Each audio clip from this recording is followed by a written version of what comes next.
Capital FM 94.8. Extreme মশার coil plant fibre দিয়ে তৈরি, তাই সহজে ভাঙে না, সুগন্ধিযুক্ত ও নিরবিচ্ছিন্নভাবে জ্বলে। ডেঙ্গু, চিকুনগুনিয়া বাহি সহ যে কোনো মশার বিরুদ্ধে দেয় এক্সট্রিম সুরক্ষা।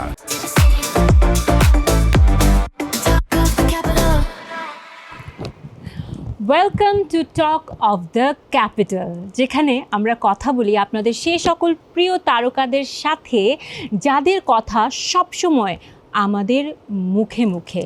তার জন্যই তো আমাদের অনুষ্ঠানের নাম টক অফ দ্য ক্যাপিটাল। হ্যাঁ, আজকে আমরা এমন একজন তারকাকে আমাদের এই আয়োজনে ডাকছি যার সঙ্গে আমরা কথা বলবো।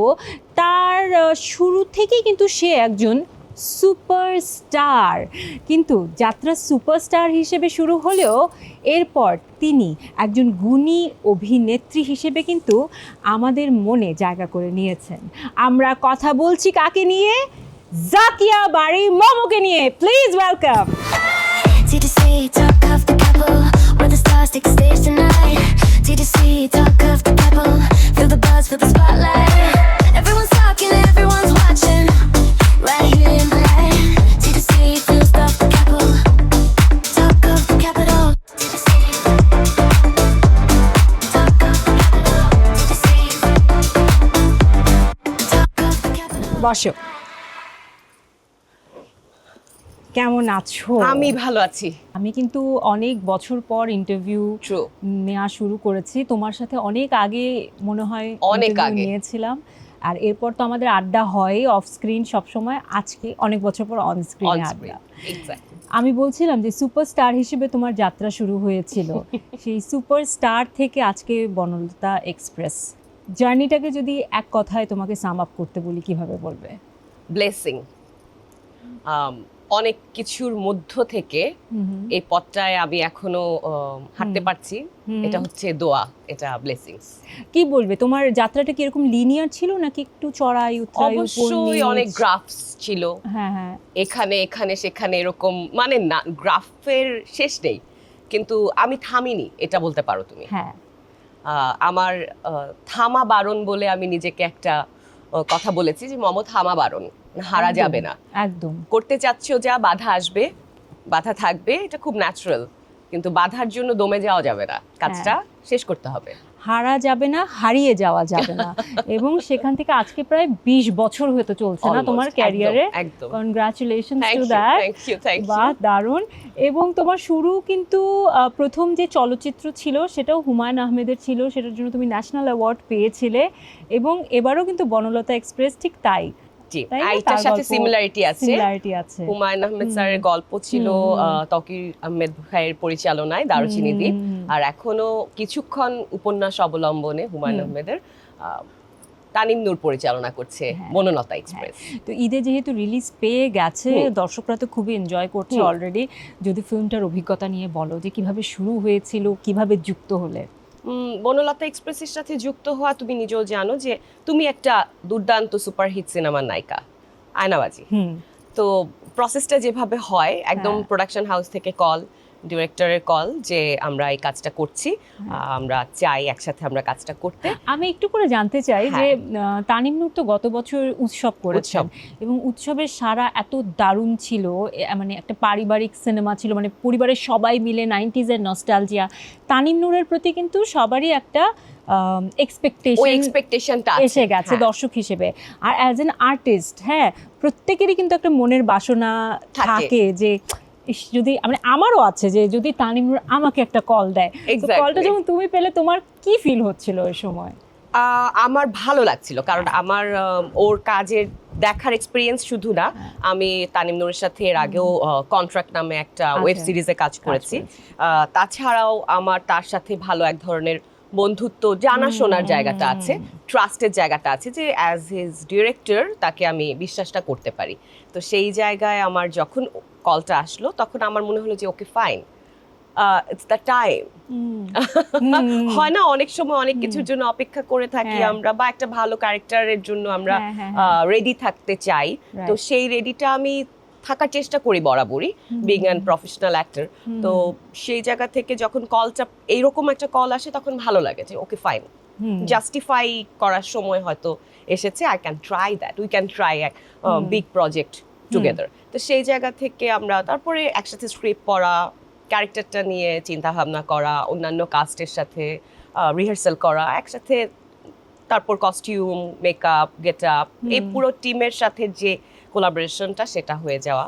এবং তার মাঝে আমি আবার একটু সময় দেশের বাইরে ছিলাম, ওই টাইমটায় আমি ফিরে এসে আবার টিমের সাথে একসাথে হওয়া এবং শুটিং করা। শুটিংটা খুবই ইন্টারেস্টিংলি আমরা এত মানুষ, এত মানে আমার পুরাতন কলিগ, দে অলরেডি ফেমাস, মানে প্রত্যেকের জায়গা থেকে ওনারা প্রত্যেকেই ফেমাস। তো সবার সাথেই আমার কম বেশি কাজ করার সুযোগ হয়েছে, এক্সপিরিয়েন্স আছে। তো এই সিনেমাটায় সবাই মিলে একসাথে কাজ করেছি, সেটা না একটা অন্যরকমই এনার্জি, গুড এনার্জি ওখানে কাজ করেছে ভীষণভাবে। এটা আমি তোমাদের অন্য কাস্টদের কাছ থেকেও শুনেছি ঠিক একই রকম কথা, যে হয় কি মাল্টি কাস্ট যখন থাকে, ভালো অভিজ্ঞতা থাকে, অনেক সময় অনেকের আবার একটু খুনসুটি, একটু খুঁটিনাটি লেগেই থাকে, সেরকম অভিজ্ঞতাও আছে। বাট এই অভিজ্ঞতাটা নাকি সবার জন্য খুবই ফুলফিলিং ছিল, সবার জন্যই ভালো ছিল এই পর্যন্ত। হ্যাঁ, কেন এরকম একটা পজিটিভ এনার্জি তোমাদের সবার মধ্যে কাজ করছিল এই কাজটা করতে গিয়ে? কোন বিষয়টা আসলে সবাইকে এক করে রেখেছিল? আমি বলবো তানিম নূর এবং দ্য টিম স্পিরিট, মানে টিমটাই এত সুন্দর গুছানো ছিল। দেখো, সবার যখন কাজের ইচ্ছাটা যখন এক থাকে, ধরো তুমিও চাইছো একটা ভালো শো করতে, আমিও চাইছি একটা ভালো শো করতে, আমাদের ইন্টারেস্টটা কমন এক জায়গায়, তাই না? একটা পয়েন্টে আমাদের ইন্টারেস্ট, যে আমরা সবাই মিলে চাচ্ছি একটা ভালো সিনেমা বানাতে। মনোলতা এক্সপ্রেস যেন মানুষের সিনেমা হয়ে ওঠে, মানুষ যেন সেই সিনেমাটা পছন্দ করেন, ওইখানে আমাদের প্রত্যেকের কমন ইন্টারেস্টের জায়গা ছিল। তো যার কারণে আমার কাছে মনে হয়েছে অন্য অনেক কিছু উই ক্যান, মানে এগুলো নেগোশিয়েট করার জন্য খুব সিরিয়াস কোনো ব্যাপার না। মানে আর অনেকদিন কাজ করার পর ইন্ডাস্ট্রিতে আমরা মানুষ হিসেবেও হয়তো কিছুটা উত্তীর্ণ হয়েছি, যা ছোটখাটো অনেক কিছুকে আমরা এখন হ্যান্ডেল করতে পারি অনেক পজিটিভলি, সেটাও হয়তো কাজে ওভারলুকও করতে পারি। হ্যাঁ, সবকিছু নিয়ে আসলে প্রয়োজন নেই কথা বলার, কিছু ছেড়েও দিতে হয়, ওই জিনিসটা হয়তো আমরা এখন অ্যাডাপ্ট করতে পেরেছি। সব মিলেই একটা কম্বো প্যাকেজটা was really nice. Bashundhara tissue, অশুদ্ধতার বিরুদ্ধে এক বিন্দুও ছাড় নয়। সব মশার বিরুদ্ধে সুরক্ষা দিতে এলো বসুন্ধরা এক্সট্রিম অ্যারোসল, মশার বিরুদ্ধে এক্সট্রিম সুরক্ষা। এটা তুমি আসলে খুব সুন্দর এবং টু দ্য পয়েন্ট কথা বলেছো, যে প্রত্যেকের ইন্টারেস্ট কিন্তু আসলে এক জায়গায় থাকতে হবে, যে ফিল্ম অ্যাজ এ প্রোডাক্ট যাতে ভালো বেরিয়ে আসে। এটা যেন একটা সকলের মিলে একটা চেষ্টাটা যেন আমরা দর্শকের সামনে যেটা দিচ্ছি, দর্শক যেন সেই ফিলটা পান, যে হ্যাঁ আমরাও ভালো বোধ করছি, আমরাও আনন্দিত হচ্ছি সিনেমাটা দেখে। তো এই পজিটিভ ভাইবটা আমরা বনলতা এক্সপ্রেসের প্রত্যেক কাস্টের কাছ থেকেই শুনতে পাচ্ছি। এবং তানিম নূর, অফকোর্স দ্য ডিরেক্টর, উনি এতই সিম্পল, পজিটিভ এবং কাজকে নিয়ে এত ডিটেইলে উনি ভাবেন, যার কারণে হয়তো এটা সম্ভব হচ্ছে। আর আমার এখনো দেখা হয়নি, কিন্তু আমার ফার্স্ট প্রায়োরিটি লিস্টে এই শো থেকে বের হয়েই সেটা রয়েছে যে আমি দেখব। আর এই যে বলছিলে যে প্রত্যেকের ইন্টারেস্ট আসলে থাকা উচিত ফিল্মটা যাতে ভালো বেরিয়ে আসে, কিন্তু তোমার এত 20 বছরের ক্যারিয়ার, তুমি অনেক নাটক করেছো, সিনেমাও করেছো, ওটিটিতেও কাজ করেছো, এরকমও তো নিশ্চয়ই ফেস করেছো যেখানে এই যে সবার কমন ইন্টারেস্টটা এক জায়গায় আসে না, অনেকটা স্বার্থান্বেষী হয়ে যায়, যে না আমার রোলটা একটু ভালো হতে হবে, বা আমার পার্টটা ভালো হতে হবে, বা প্রত্যেকে হয়তো যার যার ব্যাপারটাই দিকেই মনোযোগী বেশি হচ্ছে, রাদার দেন গল্পটা অ্যাজ আ হোল যাতে ভালোভাবে বেরিয়ে আসে। এটা কতখানি ফেস করেছো বা কি মনে হয়েছে? এখানে দেখো, বনলতা এক্সপ্রেসও কিন্তু আমরা প্রত্যেকে চেয়েছি, আমি চেয়েছি আমার আফিয়া ক্যারেক্টারটাকে আমি বেস্ট আউটপুট যেন দিতে পারি, শ্যামল চেয়েছে আজিজ যেন বেস্ট আউটপুটে আসে, মোশাররফ ভাই চেয়েছেন রশিদ ক্যারেক্টার যেন, মানে প্রত্যেকের ব্যক্তিগত ইন্টারেস্ট কিন্তু আছে, কিন্তু ব্যক্তিগত ইন্টারেস্টের বাইরে গিয়ে আমাদের চাওয়াটা হচ্ছে সবাই মিলে কম্বো প্যাকেজটা যেন সিনেমা হয়। তো সেই ইন্টারেস্টটা আসলে মনিটর করেন বা টিউনিং করেন director. So end of the day ডিরেক্টরকে কেন ক্যাপ্টেন অফ দ্য শিপ বলা হয়, কেন ডিরেক্টরস মিডিয়া বলা হয়, এই জন্যই, কারণ ওনার হাতে আলটিমেট কন্ট্রোল পাওয়ারটা, কন্ট্রোল বাটনটা, উনি যখন জিনিসটাকে যেভাবে মোল্ড করবেন সেভাবেই কিন্তু পুরো টিম ওভাবে সুইচ করতে থাকে, তুমি খেয়াল করে দেখেছো। তো বেশিরভাগ ক্ষেত্রেই ওই জিনিসটা টিউনিং হয় না, ওই টিউনিংটা যখন হয় না তখন ব্যাপারটা হচ্ছে স্ক্যাটার্ড হয়ে যায়, যে ব্যাপারটা যার যার ব্যক্তিগত হয়ে যায়, সেখানে আরো অনেক কিছু ঢুকতে থাকে, পার্সোনাল ইন্টারেস্ট চলে আসে, পার্সোনাল কি বলবো চাওয়া পাওয়া বা মনোমালিন্য, ছোট বড় অনেক ছোটখাটো জিনিস নিয়ে তখন আমরাই অনেক কথা বলতে থাকি, কারণ ওই টিউনিংটা মিসটিউন হয়ে যায়। Right. তো টিউনিংটা খুব ইম্পর্টেন্ট, যে টিউনিংটা হওয়াই হচ্ছে একটা টিমওয়ার্কের, মানে অভিনয় তো গান আমরা আসলে নিজেরা গিয়ে মানুষকে শোনাতে পারি, দর্শকদের শোনাতে পারি, গান একটা ইন্ডিভিজুয়াল পারফরমেন্স করা সম্ভব, কিন্তু অভিনয় ক্ষেত্রে সেটা সম্ভব না। বিশেষ করে আমরা যারা এরকম কালেকটিভ ওয়ার্ক করি, সিনেমার সাথে কাজ করি, নাটকে করি, সকলকে মিলে জিনিসটা ঘটে। তো সেই টিউনিংটা ডিরেক্টরের খুব ভীষণভাবে ইম্পর্টেন্ট রোল প্লে করে। হ্যাঁ, মানে অভিনয়ের জায়গাটা বা যে কোনো ফিকশনই হোক, নাটক, সিনেমা, এটা আসলে ইমোশন দিয়ে করার একটা বিষয়। একদম হ্যাঁ, ইমোশন, এবং তোমার মগজ, শরীর, মানে পুরো ইনভলভমেন্ট প্রয়োজন, তাই না? এক্স্যাক্টলি। এবং টিমের ইমোশন যদি অনেস্ট থাকে, সেটাই কিন্তু দর্শকরা কিন্তু সেটা ওই ভাইবটা কিন্তু পাওয়া যায়। হ্যাঁ। আমি অনেক বছরে একটা জিনিস বুঝতে পেরেছি, যে ভেতরে যেই ট্রান্সপারেন্সিটা যদি থাকে, মানে স্লেটটা যদি হোয়াইট হয়, তাহলে ওখানে একটা পিকচার ড্র করলে ওটা সুন্দর দেখা যায়। আর স্লেটটাই যদি অনেক বেশি ক্লামজি হয়, তখন ওখানে তুমি পাখি আঁকো আর ফুল আঁকো, ওটা কিন্তু বেশি সুন্দর দেখা যাবে না, পরিষ্কার বোঝা যাবে না। তো এইসব কিছু নিজেদেরও প্রয়োজন হয় হয়তো। আর অ্যাক্টর হিসেবে স্লেটটা পরিষ্কার রাখা প্রয়োজন, কারণ না হয় ক্যারেক্টার আমি পোর্ট্রে করতে পারবো না। অ্যাবসলিউটলি। মমকে যখন আমি তো মমকে বন্ধু হিসেবেই সবসময় দেখে থাকি, কিন্তু এখন যেহেতু as a host okay interview করছি, তো মমকে এখন আমি যখন দেখছি, আমার তোমার সেই নাটকের দিনগুলো খুব মনে পড়ছে, যখন ঈদ মানেই হচ্ছে মমর একের পর এক নাটক। তোমাদের তখন এক টানা তোমরা 20টা নাটক করতে, আর 20, 25, 27, 26 এরকমও হয়েছে। হ্যাঁ হ্যাঁ, এবং নাটকগুলো এত সুন্দর ছিল ওই সময়। তুমি, সজল ভাই, অপূর্ব, আমি, সজল ভাই, নিশো, আমরা অনেক, মোশাররফ ভাই, চঞ্চল ভাই, আমরা একসাথে অনেক কাজ করেছি আসলে। ওই সময়টা তো আসলে অনেক আগে একটু পার হয়ে এসেছে, ওই সময়ের কথা মনে পড়ে? হ্যাঁ, মনে পড়ে আমার। ওই সময়টাকেও খুব সুন্দর সময় মনে হয়, নস্টালজিক মনে হয় যে ওই টাইমটা এত কিছু করেছি বলেই হয়তো দর্শক এখনো ভালোবাসছে। নানা রকম ক্যারেক্টার ট্রাই করেছি, যেন নিজেকে কোনোভাবে বন্দি হয়ে যেতে না হয়। কারণ আমাদের দেশের ইন্ডাস্ট্রিতে এখনো একটা টেন্ডেন্সি আছে যে যাকে যেমন চরিত্রে প্রথম দিন দেখা যায়, শেষ দিন পর্যন্ত সে তেমন চরিত্রেই অভিনয় করে, তার আর কোনো চেঞ্জ হয় না, পদোন্নতি হয় না বা কিছুই হয় না।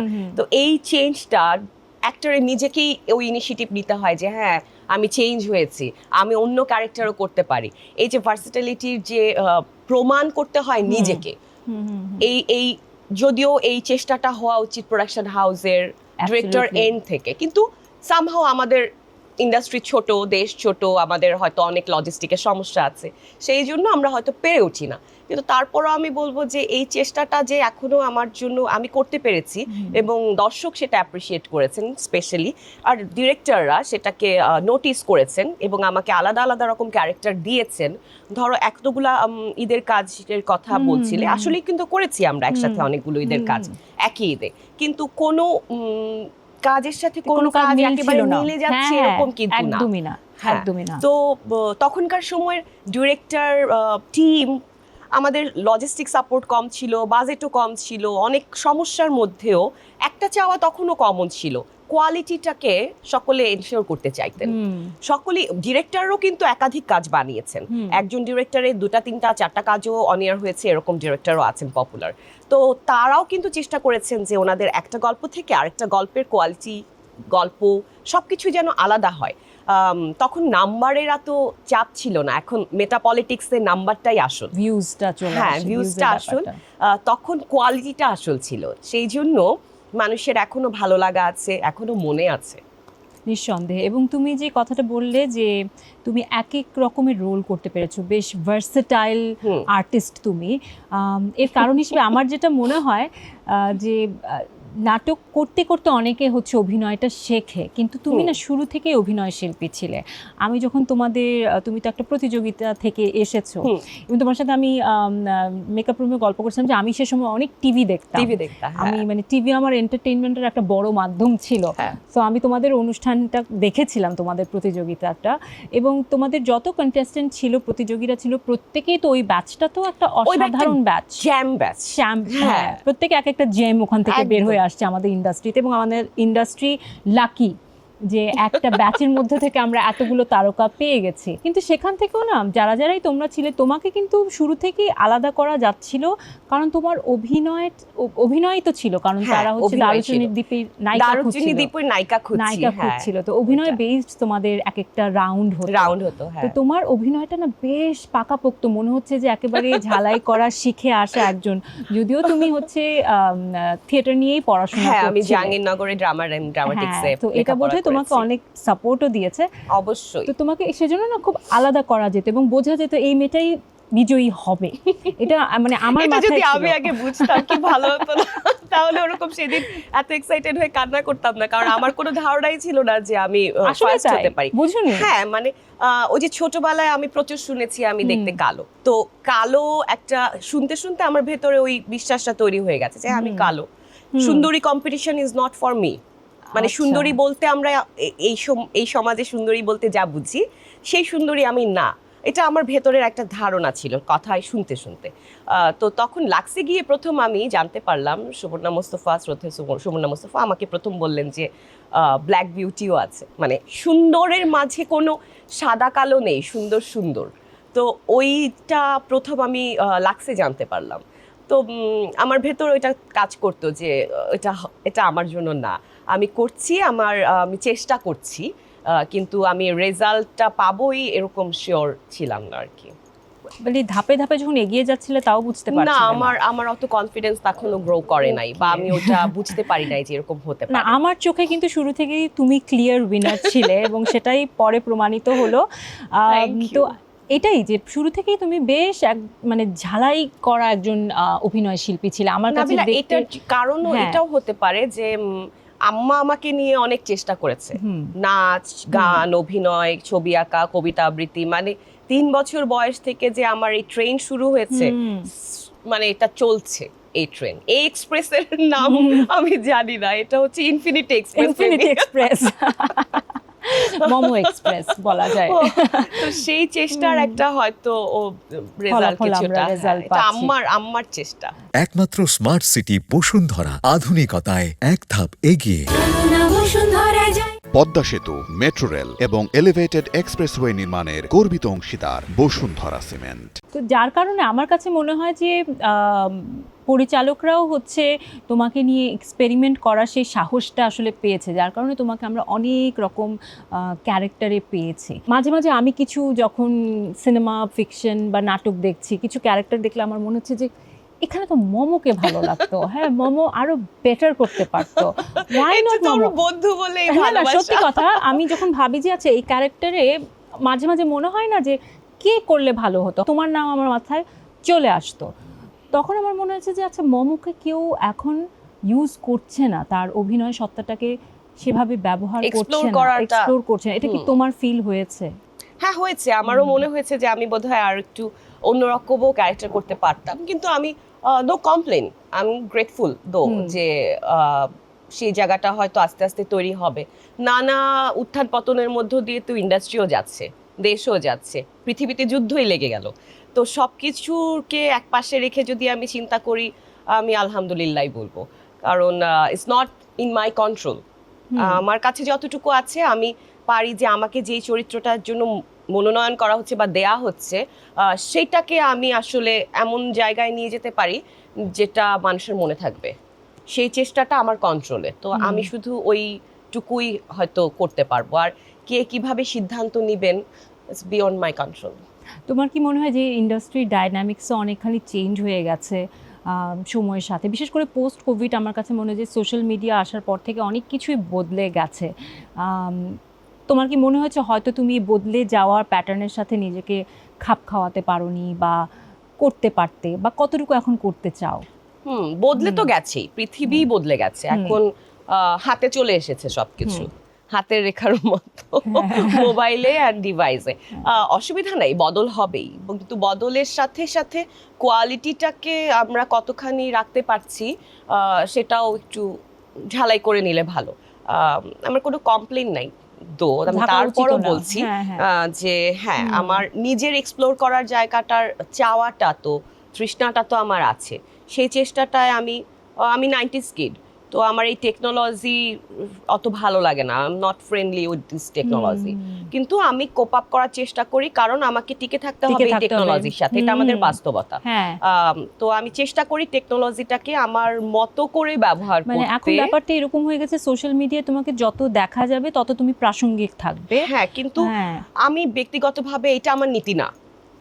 আমি ব্যক্তিগত জীবন, আমার কখন কাঁদতে মন চাইছে, কখন হাসতে মন চাইছে, কখন খেতে মন চাইছে, এগুলো আমি শেয়ার করতে একদম পছন্দ করি না। এগুলো আমার একদম আমার গোপনটা আপনেই থাকা ভালো, মানে আমার কাছে মনে হয়।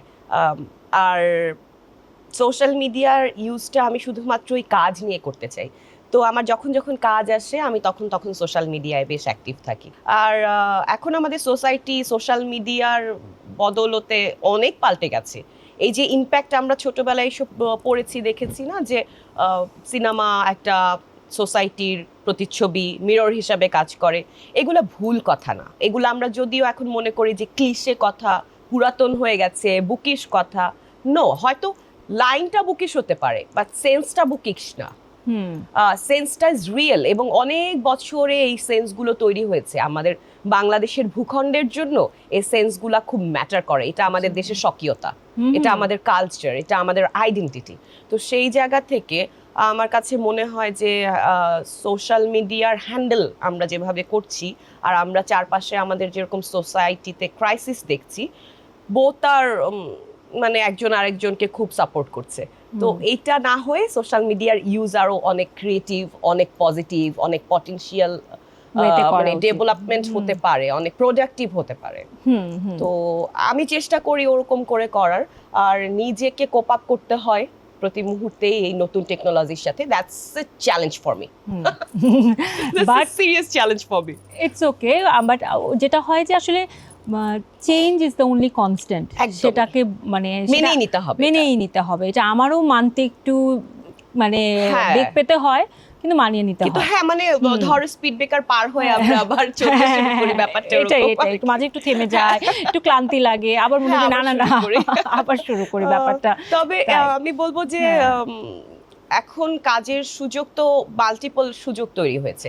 আগে আমাদের যেমন চিন্তা ছিল যে শুধুমাত্রই নায়ক, নায়িকা, ভিলেন, এইভাবে আমরা আমাদের সোনালী সিনেমা হল, সোনালী হিস্ট্রি যেটা আমাদের গোল্ডেন হিস্ট্রি, তো আমরা এরকম দেখেছি।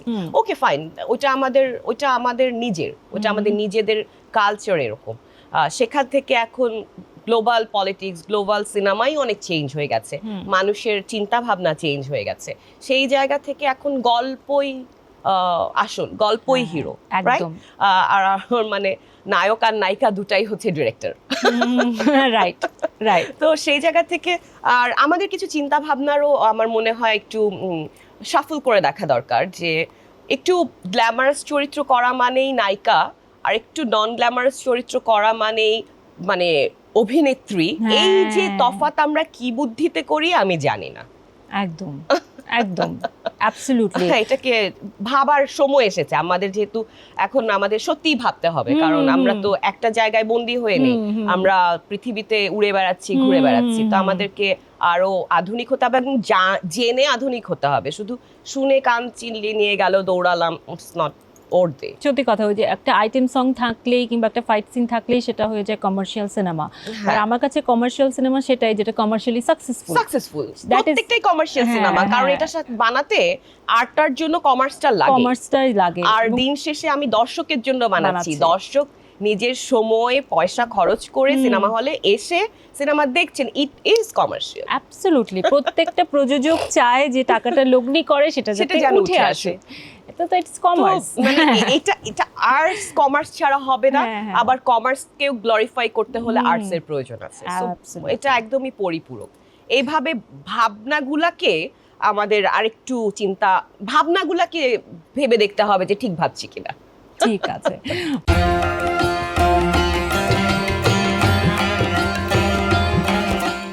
মোনালিসা হেভি ফ্লো 15 পিস প্যাকেটের সাথে 8 পিসের একটি প্যাকেট একদম ফ্রি। মম, অনেক গল্প হলো, তোমার সাথে আরো গল্প হবে। এবার একটু গেম হয়ে যাক। ওকে, খুবই সহজ সহজ গেম। যেহেতু বাংলা সিনেমা নিয়ে আমরা কথা বলছি, কিছু বাংলা সিনেমা নিয়ে আমরা তোমাকে এক প্রকার ধাঁধাই দিব। এই মা, আমার স্ক্রিনে সেটা আমার যে ব্রেন কি খুবই সহজ, ফ্রিজ হয়ে থাকে। পারবা? ওকে, চলো। ঠিক আছে, চলো শুরু করা যাক। Talk of the capital. ওকে, আরো চিনি দ্বীপ। তাই কি? হ্যাঁ তো, আমি একটু চেক করি, দাঁড়াও। কারণ এখনই তোমার উত্তরটা নিতে চাচ্ছি না। কেন? না, আমার যদি দেখে তোমার মনে উত্তর কোনো কারণে ভুল হয়, কারণ আমাদের, তুমি যদি কনফিউজ থাকো তাহলে আমার ক্লু কিন্তু আছে, তুমি ক্লু নিতে পারো। ও আচ্ছা। যদি তুমি ক্লু, 3টা ক্লু আছে, একের পর এক যদি তুমি চাও দেখতে পারো। যদি না পারো, এই যে তোমার সামনে সুন্দর সুন্দর প্রপস দেখতে পাচ্ছ, এগুলো তোমাকে পড়তে হবে। ওয়াও। হ্যাঁ, তোমার পছন্দ মতো তুমি যে কোনো একটা সিলেক্ট করবে এবং এই অনুষ্ঠানের শেষ অবধি পর্যন্ত তোমাকে সেটা পড়ে থাকতে হবে। কি বিপদ! হ্যাঁ, ক্লু দাও, ক্লু দাও। ওকে, ক্লু দেই তাহলে নাকি? প্রথম ক্লু, দারুচিনি দ্বীপ। দারুচিনি দ্বীপ। আচ্ছা, আমরা উত্তরটা দেখেই নেই। উত্তরটা কি হচ্ছে? ইয়েস, দারুচিনি দ্বীপ 2007 সালে নির্মিত, পরিচালক তৌকির আহমেদ, হুমায়ুন আহমেদের লেখা। ওই যে মমকে দেখা যাচ্ছে। বিন্দু, আমি, মুনমুন, নিশা, তারপরে সীমানা, হ্যাঁ, ওই যে উপরে মোশারফ ভাই। What a memory. তোমাদের যোগাযোগ আছে সবার সাথে? সীমানা তো আর, সীমানা তো যোগাযোগের সীমানা পার করে চলে গেছে, ফেলেছে। এই আর কি। Time flies. অ্যাবসলিউটলি। ক্লুতে আমরা পরের ইলাস্ট্রেশনে চলে যাই। এটা আরেকটা।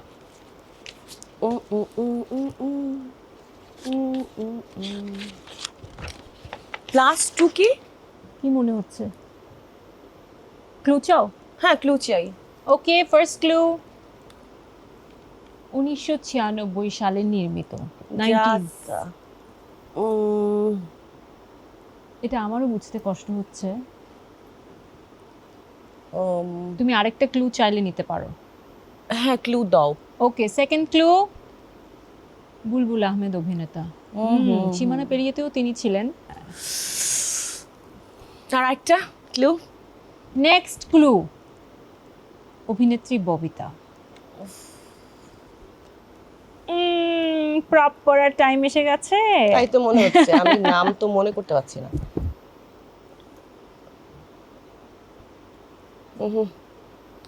পারবে না? শিওর? মনে হচ্ছে। উত্তর দেখে নিব। প্রপ কি মনে মনে সিলেক্ট করে ফেলেছো কোনটা করবে? ওকে, ঠিক আছে, আমরা উত্তরটা দেখে নিচ্ছি। মমো এটা পারছে না। দীপু নাম্বার 2। দীপু নাম্বার 2। এটা অনেক কঠিন ছিল। না, 2টা আগে মাথায় আসলে হয়ে যেত। আচ্ছা, যাই হোক, এবার কোনটা কি করতে পড়বে? হবে আমাকে? তুমি যে কোনো একটা প্রপস নিয়ে নাও এবং সেটা পরে এটা থাকো। কি এটা একটা জিনিস? টাই। পুরোটা একটা চাই। হ্যাঁ, ওকে, নট ব্যাড। ওকে, ঠিক আছে, পরে ফেলো। পরে ফেললাম। ওকে, তাহলে টাইটা খুব সুন্দর করে মমো পরে ফেলেছে, ভালোই লাগছে। আরেকটা, আর যদি সব পড়তে হয় তাহলে কিন্তু বিপদে পড়ে যাব। মানে সুন্দর লাগবে তোমাকে, অলরেডি সুন্দর লাগছে। পরের সিনেমাতে চলে যাই। হ্যাঁ, এটা কি হবে? প্রথমটা তো একটা কমলা মনে হচ্ছে। হ্যাঁ, তারপরে তারপরে ওগুলো কি? শেষেরটা কি? এটা কি শেষেরটা? আসলে কি তুমি বলো। আচ্ছা, ক্লু দেই। প্রথম ক্লু 1997 সালে নির্মিত। তো হিস্ট্রি নিয়ে বসতে হয় ওর রীতিমতো। এবারেরটাও কঠিন হচ্ছে আসলে। না, পরেরটায় চলে যাব? না, হ্যাঁ যাই, কারণ আমি তো বিসিএস পরীক্ষা দিই নাই। আচ্ছা, পরের ক্লু অভিনেতা আনোয়ার শরীফ। আচ্ছা, আমি শেষের ওটা কি যেটা বলছিল ওটা বলে দিই, ওটা বাঁশ। বাস, হ্যাঁ, আচ্ছা। কমলা, বাস, আনোয়ার শরীফ। আরেকটা ক্লু অভিনেত্রী রেবেকা। মাঝেরটা কি মনে হচ্ছে? মাঝেটা তো বন জঙ্গল। হ্যাঁ হ্যাঁ, এবার তাহলে মিলাও। নাম কি সিনেমার মনে নেই, হবে এরকমই কিছু। আরেকটা প্রপ করতে হবে যেটা বোঝা যাচ্ছে, আমরা তাহলে দেখে ফেলি উত্তর। কমলার বনবাস। ও, এটাও একটু কঠিনই ছিল। না এটা বুদ্ধি খাটালে বুদ্ধি কম হয়ে আমি কিন্তু তোমাকে হেল্প হ্যাঁ, করেছিলাম। কমলার বনবাস। পড়ে ফেলো চট করে। কি পড়ব? এটা কি? এটা একটা সুন্দর মাথায় মুকুটের মতো, টিয়ারার মতো। চশমা। এটা একটা চশমা। হ্যাঁ, চশমা তো এটা দিয়ে দেখা যাবে না। হ্যাঁ, এটা কিন্তু সুন্দর লাগবে পড়লে। ওয়াও, সুন্দর। আর আছে কি আরো বোধহয় একটা আছে। আর পড়তে পারবো না, জায়গা নাই। আর একটা আছে। ভালোবাসা দ্বীপ। আজকে অনেকগুলো দ্বীপ আসলো কিন্তু। ভালোবাসা দ্বীপ, এটা আমিও জানি না কি। ওরম চট করে ধরলে ধাঁধার মতন মনে থাকে না স্যার। এত সিনেমা। ক্লু দেই। 2009 সালে নির্মিত, এটা বেশি আগে না। এটা আমি বলি, এটা হচ্ছে, আরে ওই সিনেমাটা কোনটা? চঞ্চল ভাই যেটা করলো, মনপুরা। তাই কি? না না না না, ওটা না। দ্বীপে ছিল, বাট নাম তো ওটা না। হ্যাঁ, তাহলে আরেকটা ক্লুতে যাব। যাই। পরের ক্লু হতে পারে। এক্স্যাক্টলি ওইটা ওই ওটাই কি? সময়। আরেকটা দেখি। আরেকটা ক্লু, কারণ এমনি আর পড়া জায়গা না। হ্যাঁ, ওটাই তো, মনপুরা। মনপুরা। হ্যাঁ হ্যাঁ, মনপুরা। তো এটা পুরা কিভাবে হলো? দ্বীপ দিয়ে রেখেছেন। ওই যে মনপুরা বলে একটা দ্বীপ আছে, সেই জায়গা থেকে হয়তো। রাইট, মনপুরা দ্বীপ। Okay, I think the answer is correct. Mili আপু আমাদের ইউনিভার্সিটির ডিপার্টমেন্টের সিনিয়র। তোমার মতোই প্রায় দেখতে, কাছাকাছি কিন্তু। ওকে, মনপুরা। যাক, সুন্দর লাগছে। সুন্দর লাগছে। তোমাকে শেষ অবধি পর্যন্ত পড়ে থাকার কথা ছিল, কিন্তু তোমাকে আমরা ছেড়ে দেই। বাবারে বাবা, বেঁচে গেলাম। Okay, that is nice. Right. So Momo, তোমার সাথে আমরা চটপট কিছু র্যাপিড ফায়ার করে ফেলি, কি বলো?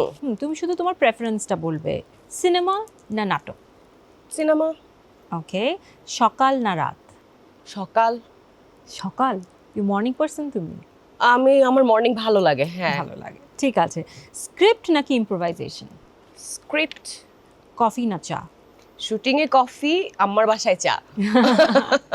দারুণ। পুরনো বন্ধু নাকি নতুন বন্ধু? পুরনো বন্ধু। মেকআপ সহ লুক নাকি ন্যাচারাল লুক? ন্যাচারাল। ন্যাচারাল।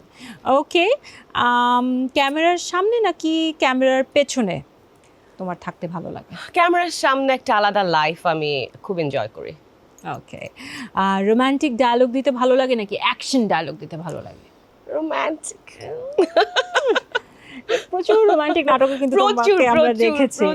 একদম রোম্যান্স টপ টপ করে পড়ে, ঝরে ঝরে পড়ছে রোম্যান্স। ওকে, পরের প্রশ্ন হচ্ছে সোশ্যাল মিডিয়া নাকি অফলাইন লাইফ? Offline life. বড় পার্টি নাকি ছোট আড্ডা? ছোট আড্ডা। হ্যাঁ। শপিং নাকি ট্রাভেল? ট্রাভেল। মিষ্টি না ঝাল? ঝাল। পরিকল্পনা করে কাজ করতে পছন্দ করো নাকি স্পন্টেনিয়াস হঠাৎ করে কিছু ডিসিশন নিয়ে ফেললা সেরকম? ওইটার রেজাল্ট ভালো পরিকল্পনার, কিন্তু আবার ম্যাজিকটা হচ্ছে হঠাৎ করে কিছু। হ্যাঁ হ্যাঁ হ্যাঁ। আর জনপ্রিয়তাটা পছন্দ করো নাকি ব্যক্তিগত স্বাধীনতা? দুইটাই। ব্যক্তিগত শান্তিও চাই, জনপ্রিয়তাও এনজয় করি। ওকে। বসুন্ধরা ডায়াপেন্ট এখন আরো উন্নত। এই হট এয়ার থ্রো টপশিট দ্রুত শোষণ করে সোনামণিকে দেয় কোমল অনুভূতি। ওদের স্বপ্ন পূরণে পাশে থাকতে পেরে আমরা গর্বিত। এবারে তোমার সাথে হবে ট্রুথ অ্যান্ড ডেয়ার। ও মা গো, এটা তো কঠিন খেলা। হ্যাঁ, কঠিন খেলাই তোমার সাথে খেলবো। জীবনে প্রথম খেলেছি দারুচিনি দ্বীপের সেটে মানে আমাদের শুটিং এর পরে একটা বিকেল আমরা পেয়েছিলাম, তখন এই গেমের সাথে আমার প্রথম পরিচয়। হ্যাঁ, দেখো কি দারুণ, একদম লাইফটা ফুল সার্কেল হয়ে 20 বছর পর আবার চলে আসলো তোমার সামনে। সবকিছুই সেভাবে হচ্ছে বনলতা এক্সপ্রেস। হ্যাঁ, মানে এগুলো বোধহয় সব রিটেন, আমরা ওই স্ক্রিপ্টটা পাইনি আর কি আগে। ওকে, তাহলে আমাদের এখানে সেট আপ হয়ে যাবে এখনই ট্রুথ অ্যান্ড ডেয়ার এর।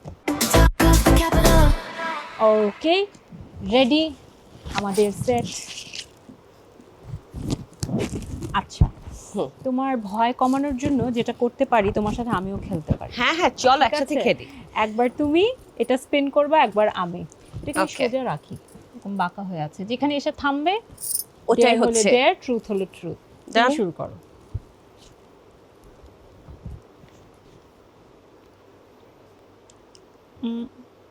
বাহ, ডেয়ার, রিভার্স সুইং করলো আবার। বাহ, ওকে ডেয়ার।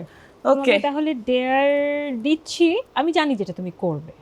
কারণ দেখি। এক হচ্ছে যে তুমি খুব ভালো গান গাও, তো গান গাওয়াবো, কিন্তু বনলতা এক্সপ্রেসের গান গাইতে হবে। এ মা, এটা তো যাইতেই পারো ভুলে গেলাম তো লিরিক। যাইতেই পারো তারপর আর উঠো গোলাপ আর ওই নীল আকাশ, আকাশের ওই চাঁদ, অধোবাহি রাত। এটা কার ডেয়ার হলো? অন্য কিছু দিতে হতো। ঠিক আছে, এবার কি আমি ট্রাই করি? হ্যাঁ, ওকে। না, ট্রুথ। ও না না না না না, ও দেখতে না, আসলো? ট্রুথ ট্রুথ, এটা খুব হ্যাঁ, এটা মিডল। truth, হ্যাঁ, হ্যাঁ। এটা ট্রুথে আছে। ঠিক আছে, তুমি হ্যাঁ। আমাকে প্রশ্ন করতে পারো। তুমি আমাকে প্রশ্ন করতে পারো। যেটা উত্তর তোমার আমি কোন দিতে কাজটা- পারবো। হ্যাঁ, কোন কাজটা তোমার আসলে ভালো লাগে? অ্যাঙ্কারিং করতে ভালো লাগে নাকি সিনেমা অভিনয় করতে ভালো লাগে? দুটোই ভালো লাগে, দুটোরই আমেজ দু রকম। হুম, তবে এখন অভিনয়টা বেশি করতে চাই। ওকে, ওকে, খুব All the সহজ best. প্রশ্ন ছিল। All the best. আমি তো Thank you. সহজ, আমার মাথায় কুটিল কিছু চলে। আরেকবার তুমি। আরেকবার। হ্যাঁ।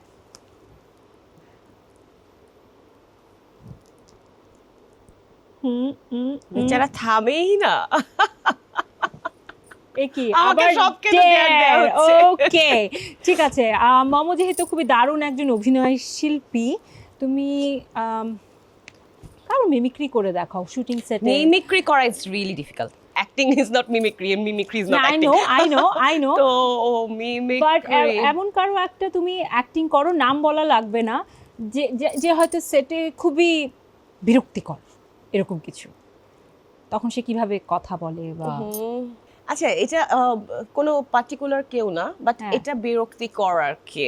মানে আমরা ভাইয়া না, আমি তো এখন এটা না না না, আমার দেরি হবে, আমার অনেক সময় লাগবে। কি বলছেন, এত সকালবেলা নিয়ে এসেছেন, তারপর এখন আমার রেডি হতে হবে, কস্টিউম চেঞ্জ করতে হবে, আপনি তাড়াতাড়ি বললেই তো হয়ে যাবে না, প্লিজ আপনি পরে আসবেন, বারবার করে ডিস্টার্ব করবেন না। দারুণ।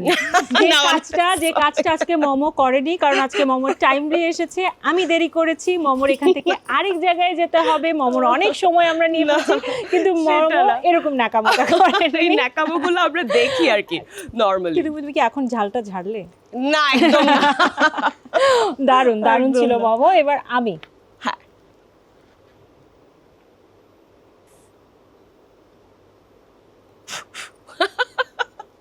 ও নো ও নো ও নো ও ও নো ও ও ও ও ও ডেয়ার। এ মা, কি একদম মিডল পয়েন্টে। তুমি আমাকে প্রশ্নই করো মোমো। কি ভালো। হ্যাঁ। না, এখন তোমাকে একটা গান গাইতে বলি। গান আমি একটু আগে তোমার সাথে গাইলাম।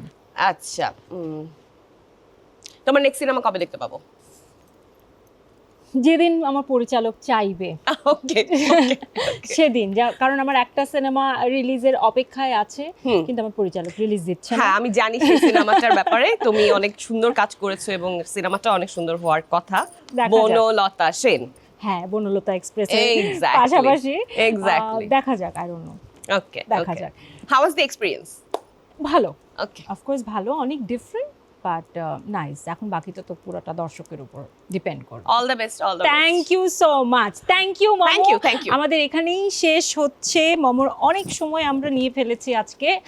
আমার ভালো সময় কেটেছে তোমাদের সাথে।